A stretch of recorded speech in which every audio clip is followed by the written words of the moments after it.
sahabat Hermina, bagaimana kabarnya hari ini? Jumpa lagi dalam podcast Hermina bersama saya Dr. Tias, Dokter Umum Rumah Sakit Hermina Pandanaran. Di sini kita sudah kedatangan nih psikolog kecintaan kita, yaitu Ibu Budi. Selamat sore Ibu Budi. Sore Dokter Tias. Bagaimana kabarnya hari ini? Luar biasa. Alhamdulillah. Di kesempatan yang baik ini kita akan membahas mengenai overthinking dan kecemasan, bagaimana cara pandang di bidang psikologi. Nah, teman-teman pasti sudah tidak sabar kan untuk mengetahui lebih lanjut gitu Bu Budi. Nah, di sini bisa kita langsung mulai saja ya. Dari yang pertama, overthinking itu apa sih? Overthinking itu adalah ketika kita gitu ya memikirkan sesuatu berulang-ulang dan kadang yang dipikirkan itu lebih ke pemikiran negatif gitu dok. Wah, pemikiran negatif yang dipikirkan secara berulang-ulang dan berlebihan mungkin ya. Betul. Penyebabnya apa sih Bu itu? Penyebabnya itu biasanya adalah ketika seseorang ini ngerasa yang pertama itu nggak percaya diri. Kemudian dia tipe orang-orang yang susah untuk mengambil keputusan. Kemudian orang-orang yang biasanya dia punya masalah dengan kesehatan mentalnya gitu ya. Dan yang terakhir biasanya disebabkan oleh trauma. Jadi di masa lalunya dia pernah punya trauma gitu ya, entah mungkin dikritik kebanyakan atau dia sering dibully atau tidak ada penghargaan, akhirnya itu yang membuat dia akhirnya overthinking. Baik, ternyata cukup banyak dan bervariasi ya Bu untuk penyebabnya. Lalu dampaknya apa sih Bu dari overthinking itu sendiri? Dampaknya adalah yang pertama insomnia dok. Jadi waduh kalau orang overthinking kan mikir terus ya, biasanya terus akhir efeknya itu dia menjadi insomnia. Kemudian yang kedua itu bisa mengganggu dalam produktivitas bekerja. Kalau anak-anak remaja pasti mengganggu sekolah ya dok ya.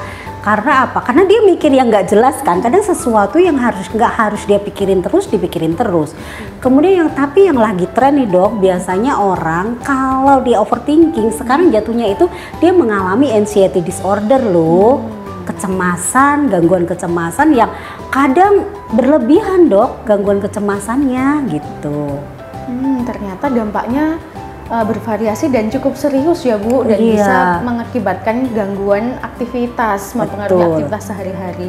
Lalu bagaimana sih Bu itu untuk penanganan daripada overthinking itu sendiri? Oke, biasanya kalau overthinking itu adalah kita harus bisa nih memilah mana sih hal yang perlu dipikirkan serius gitu, atau ada hal yang nanti dipikirin nanti bisa gitu ya, atau bisa jadi pergi ke psikolog ya, atau pergi ke psikiater untuk dibantu pemecahan masalahnya. Biasanya kalau datang ke psikolog itu biasanya kita akan kasih terapi dok gitu, atau bisa jadi belajar kita percaya diri untuk memutuskan ketika kita sedang galau nih, aku mau A atau B gitu ya. Nah itu tinggal kita berani memutuskan itu dengan cara percaya diri, begitu dok.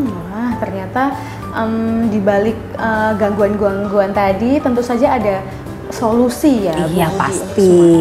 Oke, ada satu lagi pertanyaan nih Bu Budi. Untuk generasi sekarang ini mungkin banyak sosial media yang seringkali curhat-curhat seperti itu. Banyak dari anak muda zaman sekarang ini yang mempunyai sifat atau perilaku dengan pemikiran overthinking. Mungkin seperti itu ya. Dari sisi psikolog nih Bu Budi, bagaimana psikolog itu menanggapi era masa sekarang dengan anak muda dengan kecenderungan overthinking ini? Oke. Nah memang sekarang banyak sekali ya dok ya, anak-anak remaja antara Gen Z dan Gen Alpha itu kan generasi digital ya, digital banget gitu. Jadi mereka itu lebih mudah overthinking dibanding generasi di atasnya gitu. Kenapa sih? Karena apa? Karena pengaruh dari media sosial itu sendiri. Jadi kan dia gampang tuh scroll apa dan yang seringkali mereka itu overthinkingnya adalah ketika self diagnose dok. Jadi ketika dia scroll gitu, loh kok aku ternyata depresi ya, oh ternyata aku kok anxiety ya, oh ternyata aku bipolar. Sebenarnya dia enggak gitu loh, karena dia self diagnose akhirnya dia overthinking, itu banyak juga. Nah makanya nih ya pada generasi muda gitu ya, para Gen Z, Gen Alpha, tolong dong boleh nggak sih kita mulai diet untuk media sosial ya, karena banyak sisi negatifnya dibanding sisi positifnya gitu dok.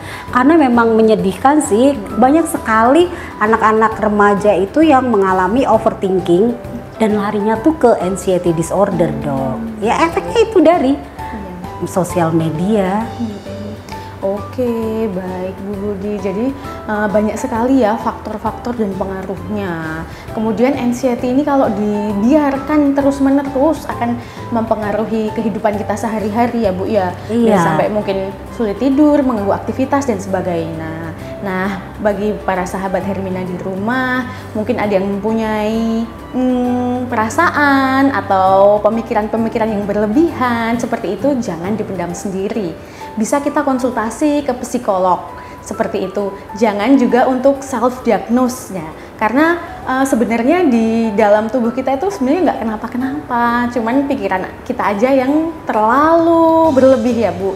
Nah itulah mengapa kita perlu seorang ahli atau seorang expert untuk membantu kita ya Bu ya. Iya. Nah di Hermina Pandanaran kita sudah tersedia psikolog kecintaan kita yaitu Ibu Budi yang sudah siap menerima, mendengarkan curhat-curhat dari teman-teman semua, dari sahabat Hermina. Seperti itu ya. Kemudian jika sahabat Hermina mau konsultasi kepada psikolog kami, beliau ada jadwal praktik pada hari Jumat dan Sabtu, itu di jam 15, kemudian pada hari Minggu pada jam 9 sampai 11. Ya, untuk sahabat Hermina, untuk pendaftarannya bisa dilakukan melalui call center di 15488, kemudian melalui aplikasi Hello Hermina, kemudian melalui website www.herminahospitals.com. Begitu sahabat Hermina. Semoga Bu Budi banyak sekali pelajaran yang bisa kita ambil, semoga banyak manfaatnya dan menyadarkan kita tentunya untuk selalu berpikiran baik. Kemudian jika ada pikiran-pikiran yang berlebihan, kita untuk tidak self-diagnose, karena bagaimanapun juga kita perlu seorang expert untuk membantu dan mendengarkan keluhan kita ya Bu Budi. Iya dong. Stay healthy sahabat Hermina. Dadah.